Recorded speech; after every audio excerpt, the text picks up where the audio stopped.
Səyyar şəkildə göstərilən xidmətlər Azərbaycan Respublikasının Ədliyyə Nazirliyi, Daxili İşlər Nazirliyi, Əmək və Əhalinin Sosial Müdafiəsi Nazirliyi yanında Dövlət Sosial Müdafiə Fondu, İqtisadiyyat Nazirliyi yanında Əmlak Məsələləri Dövlət Xidməti tərəfindən təqdim olunur.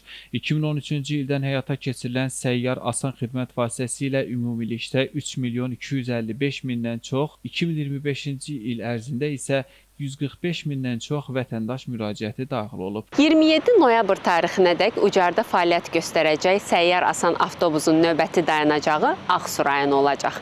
Ümumilikdə isə səyyar asan xidmətin fəaliyyət istiqamətləri ilə bağlı məlumatı rəsmi veb saytımızdan və sosial media hesablarımızdan əldə etmək mümkündür. Bu xidmət vətəndaş məmnunluğunu təmin etməklə yanaşı, dövlət xidmətlərinin daha geniş kütləyə sürətli və bərabər şəkildə çatdırılmasına imkan yaradır. Xatırladaq ki, asan xidmət mərkəzlərinin olmadığı regionlardakı əhaliyə xidmətlərin çatdırılması və onların mərkəzlərə gəlmədən xidmətlərdən yararlanması üçün xüsusi təchiz edilən 10 səyyar avtobus vasitəsilə xidmət göstərilir. Əsas məqsədlər dövlət xidmətlərinin vətəndaşlara daha rahat, yeni və innovativ üsullarla təqdim edilməsi, vətəndaşlar üçün əlçatanlığın təmin edilməsi və vətəndaş məmnunluğuna nail olunmasıdır. Həcər Həsənova, Aqil Əsədov, Qurban Vidadoğlu bu gün informasiya proqramı üçün.